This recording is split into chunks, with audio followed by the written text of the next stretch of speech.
Hi, Hi. Cameron. So now we'll be doing my problem, Amanda therapizing. Yes. That's the word? Yeah. Okay. Hmm. Um, so I guess the topic that I wanted to discuss with you today is, and I'm not sure if this is situational or if this is a general enough topic to discuss in the videos, um, but something I've been struggling with at my internship and with working, I guess, starting working in the field, um, is how my depression and anxiety are going to play into being a social worker.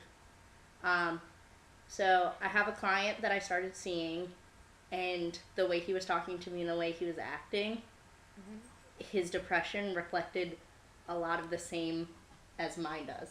Okay. So it's coming off as like, being happy all the time and there not being an issue.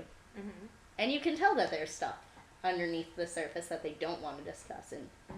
And if they tell you everything's okay, then everything is going to be okay. Hmm. And that was something that I was really struggling with because Why? well, to an extent, I didn't want to dig deeper then. Why? Well, if they were saying it was okay and everything was fine and they weren't struggling at the time, I didn't want them to have to admit that they were. Okay. And that's something when people ask me if I'm fine, I respond with yes, I'm okay, everything's okay. Hmm. And that's always how I respond. It's always how I have responded. Hmm. And what concerns me is going into the mental illness like field because that's what I want my concentration to be, but myself having a mental illness. Okay. So, um, Sorry, this is super deep. no, it's okay. Um, well, do you think it's a bad thing that you can relate to them on that level? No, I don't think it is at all. So, what are you really worried about? What? I guess so. In our last video, I gave you, or in I guess the last video where you were saying your problem and I was saying mine, or no, I was therapizing then. Hmm. Um, I discussed how hypocritical it was to give you advice of something where I myself don't do the same thing. Hmm. So it was, what was it? Taking time for yourself, Hmm. and getting this time to relax. Yeah. And I think that's one of my struggles with working with this client is I know I'm giving him advice that I myself don't take. Hmm. And that's, I mean, again, with mental illness, it's not something that you can really, help or avoid to an extent. Hmm. But the fact that I have to give this person advice or try to get him to be less isolated or less, you know, sad, Hmm. it's a struggle for me because I guess I almost relate too much. Yeah. I don't know. I don't know if you can relate too much though. Don't you think that can be a good thing to have that empathy with them? I think it is a good thing, but again, to an extent. Yeah.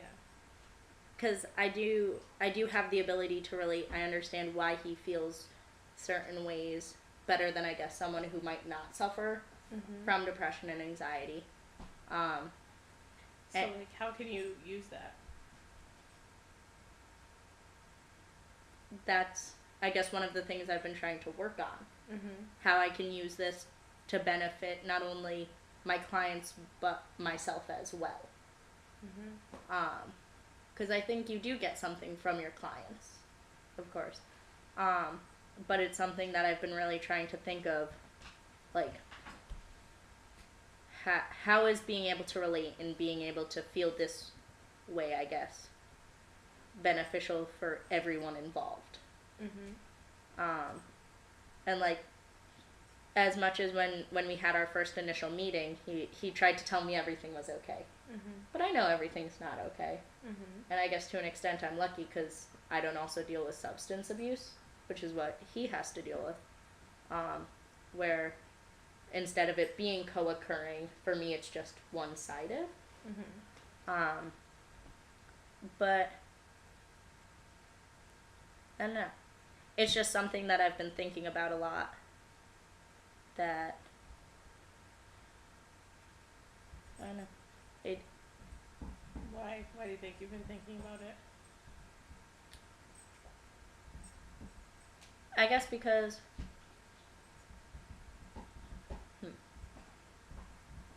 when how do I want to word this? So I guess I've been able to mask it a lot while at my internship. Wait, what mess? What? Mask like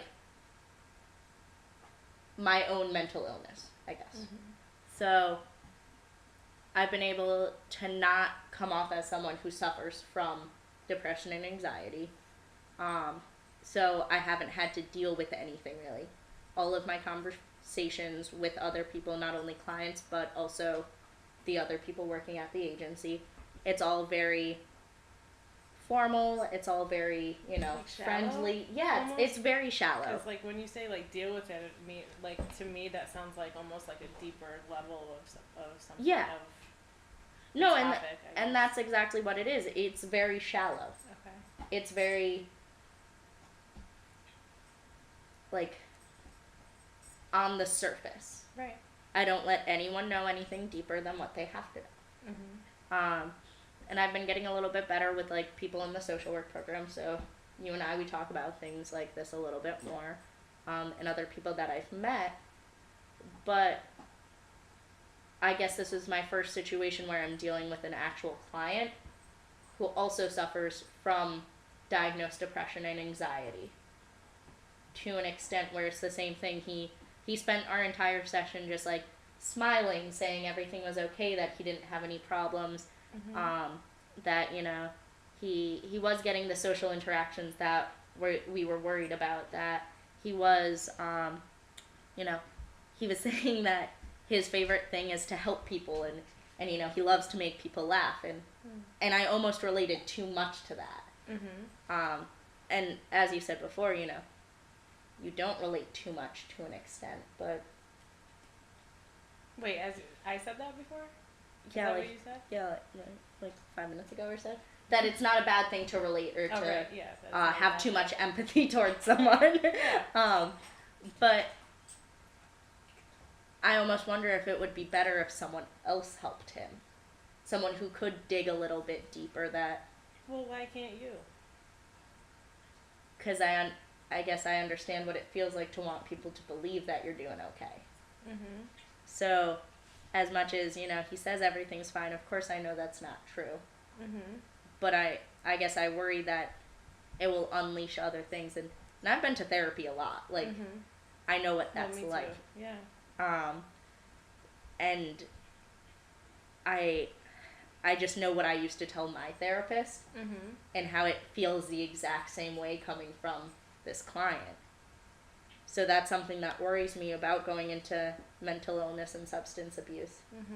Cause like being on the other side of it, you mean? Like, cause that can be really like. Yeah, like almost uncomfortable, I guess. Like you're like looking at yourself, like Yeah. you were just that person, Well, like not too long like, ago, and now you're on the other side of it, kind of. I see myself in like a 56-year-old man, Yeah. and that's not something I really ever expected to see. Yeah. And like he tells me about his past, and like he's gone through like 3 divorces, and like he has 8 children and stuff, and those aren't those aren't things that I can relate with. Right. But the way he talks behind it, I can't. Do you think you can help him? I hope so. And I know hope and think are 2 very different things. But I hope I can help him. Okay. And I don't know. I just worry for the next like 5 months it's gonna be him coming in saying everything's okay and us pretending everything's okay. Mm-hmm. And I want to be able to explore more and ask him why. Mm-hmm. But I guess I'm almost worried. Maybe I'm worried that like What? Yeah. What Yeah. are you worried about? I mean, that I'll get answers that I'm not ready for. Answers Mm-hmm. that, like, I was afraid to tell people, and I'm still afraid to tell people Mm-hmm. about, like, what's actually happening. Because if you pretend everything's okay, and if you keep telling people things are okay, Okay. hopefully things will end up okay. But I worry for him that things aren't going to be okay. And then it will end up coming back, and it will be, I don't want to say my fault, but if there was other things I could have done to help his therapy, if that makes sense.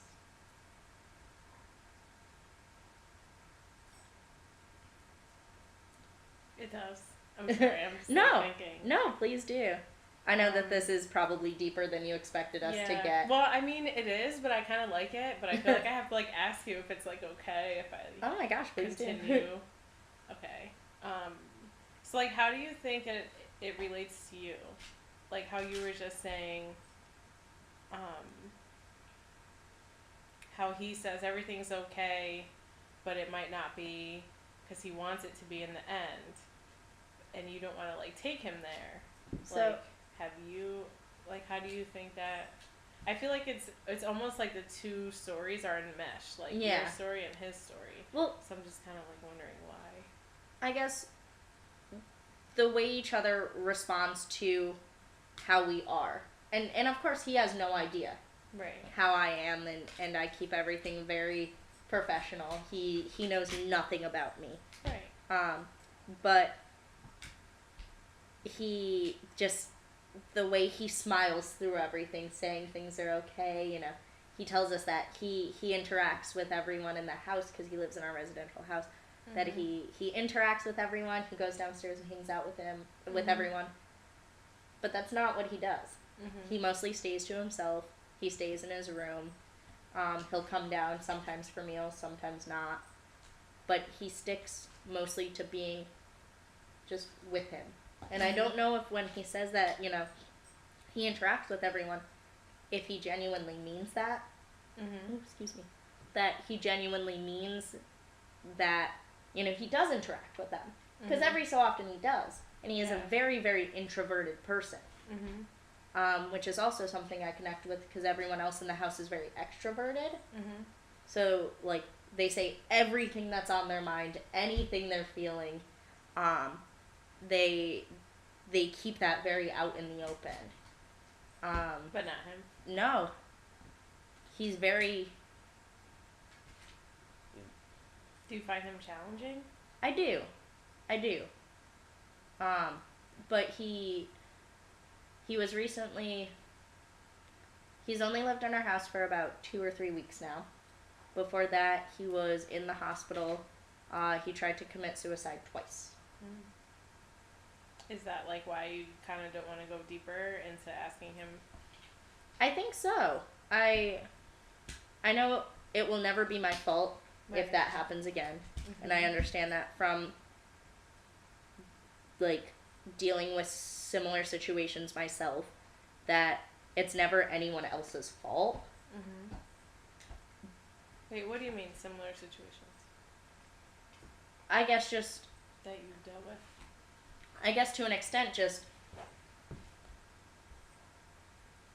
like, being triggered or being, you know, people trying to talk deeper, get to know why I feel certain ways. So similar to how I should be with him in therapy.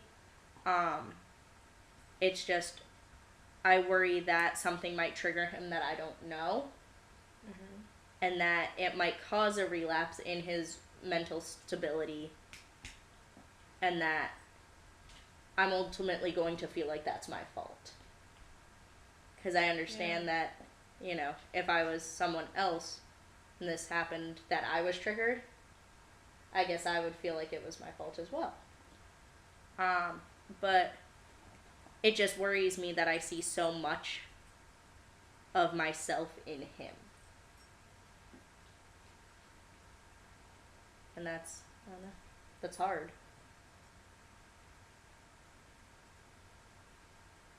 But, I don't know. I feel like I'm going to deal with a lot of clients like this, especially going into mental illness. And I worry that maybe that's not the field that I should be going into.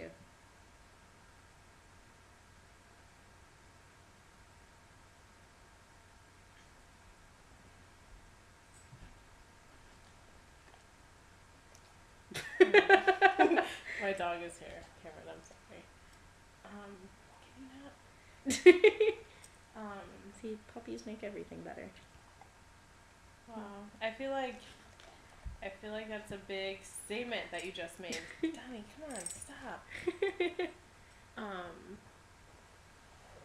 That you're like doubting if this is the field for you or not. I feel like that's that must be hard for you And to like, be thinking about. I know I'm gonna keep going, Okay. and that it's ultimately going to be that I do my best, and that I try to help as many people as I can, and I will ultimately use my struggles as a pushing point. So the same way my supervisor uses her past struggles Yeah. to push through things. I love her. Oh my god, she's the best. And that's the thing. She No. I love it. I'm sorry.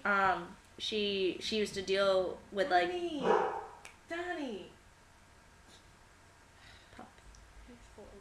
He's not behaving today. No. Go ahead, though. How she uses that to relate Well, to yeah, clients. she uses her past addiction to relate to clients and to help them move forward from that. Mm-hmm. And that's hopefully something that I'll learn and be able to do. Yeah. But I guess right now, being To new, push past that is Yeah. something that you can do? Because right now Yeah. I feel like you're kind of getting stuck there. a little bit. Okay.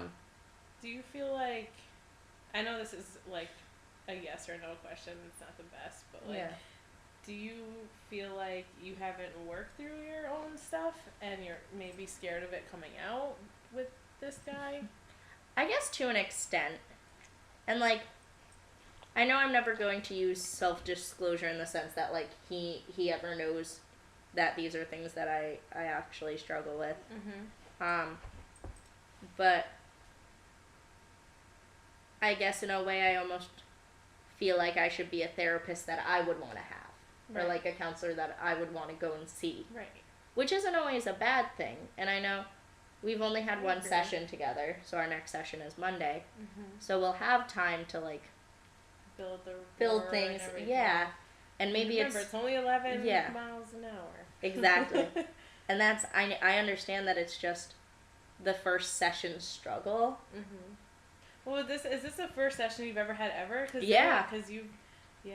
It's the first individual It's scary. session I've had. It's scary, I'm sure. I bet. But if I feel like if I had any other client, it wouldn't have. Yeah, I'm watching. It wouldn't have been so like. It wouldn't have hit home so hard.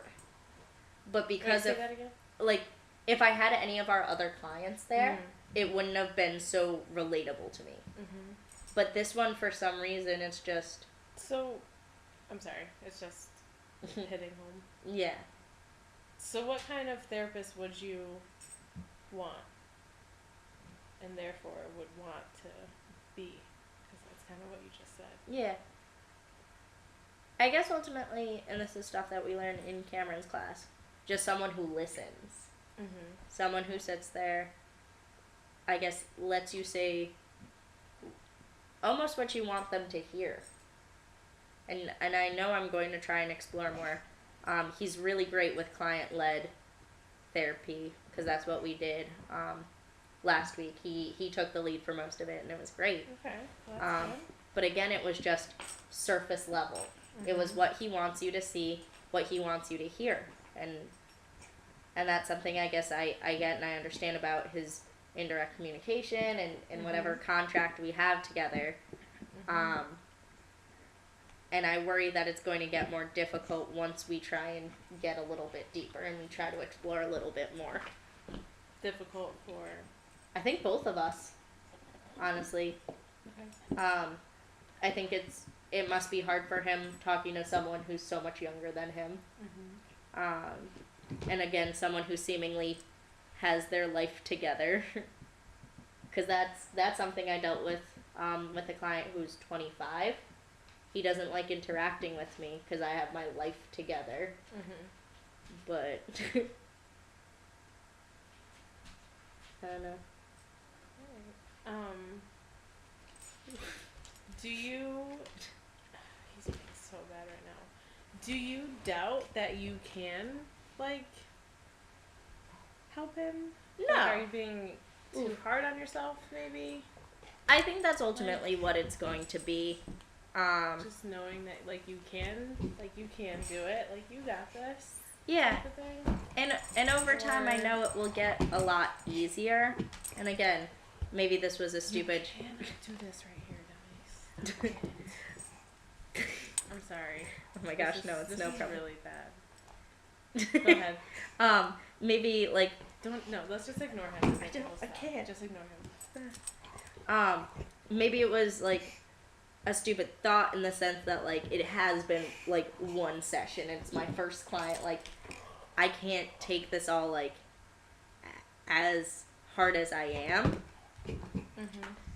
But I think it's going to be a struggle for a little while. What? And maybe I guess just figuring out myself while I try to help other people figure themselves out. Yeah.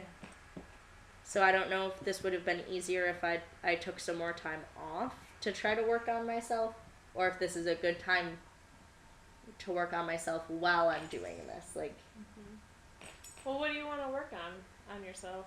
We should talk about. Is that okay? If we Yeah. talk about that. yeah, that's okay.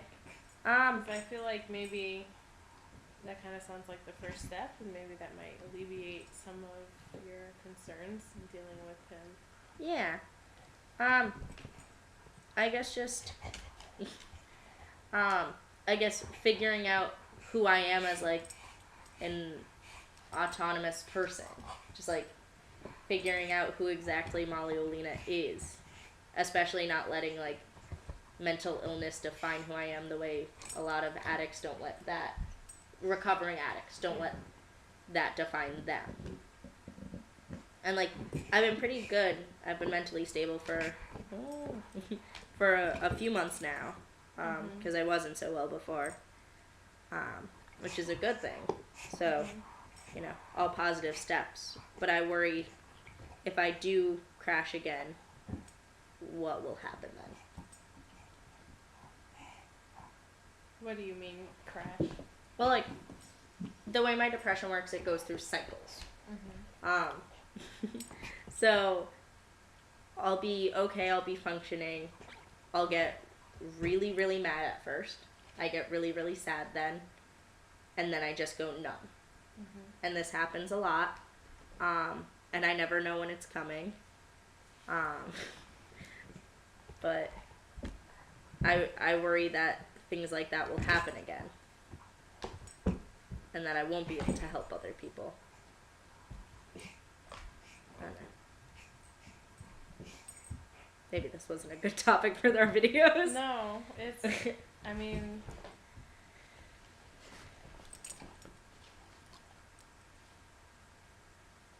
I don't know.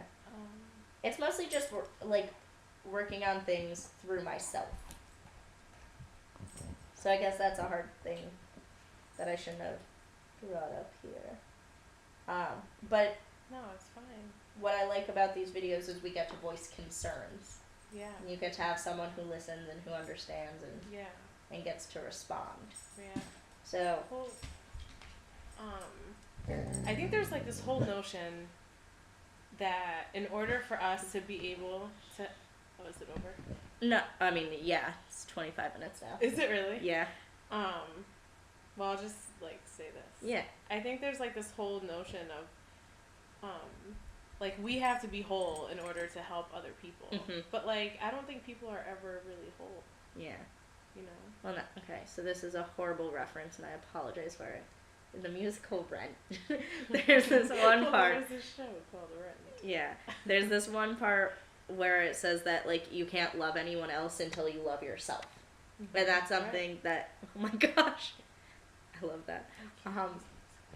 But that's something that I think, like literally since like 8th grade when I started loving that musical, gonna turn the video off. I think that's something that I struggled with, because as far as things go, I don't, and I know that. I don't love myself.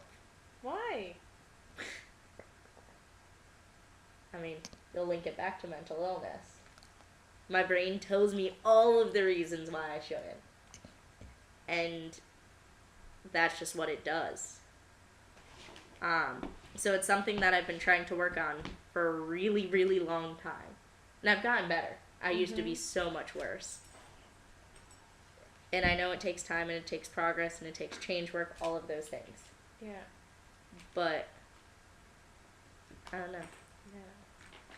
I mean, I get it though. Like, how can you learn all these things and they're resonating with you so much on, like, how you can use them for yourself to then go do it for somebody else? It makes complete sense. And that's the thing, like, my supervisor kept being like, well, we have to teach him that, you know, he needs to get out of his room more and that he needs to interact with people, he needs to have the support network, and I'm like, those are all really great steps. And I understand that. But yet, there are times where I then go home and I sit in my room by myself. Yeah. And that's, I like to unwind by myself. We discussed that earlier. Yeah. That's what I want to do. Yeah. When we're done. But it's just, I worry about, I guess, how thin I also might stretch myself then while trying to help other people. But that was what you talked about last time too. Yeah. It's always a concern of mine. But no. Alright. We're like 30 minutes deep. I know. I feel like we should. I know. I want to keep talking about it though. But we'll talk about this without Cameron. Yeah. But Alright, I hope you like my blanket. I hope that was okay. For Oh you my to gosh, talk no, about it was. all that. I haven't Hope that voiced wasn't that too concern with anyone else. intrusive. Well, it's good. No. I mean, not good, but I mean, it makes No, me no, feel good. it is that good. you did it here. No, and that I don't know why I almost feel more comforting talking about it in this In this situation. setting. Well, we can like look over there. Yeah. And see ourselves. Oh my god, I'm so sorry you have to rewatch this. Okay, Donnie, do you want to come over here say hello to Cameron? I know. At least come give him a view of your face. Oh, no. Come here. Now we want you to. And you won't. Come here. Look. Say hi. Look. Say hi. Say hi. Very nice. All right. Bye. Bye.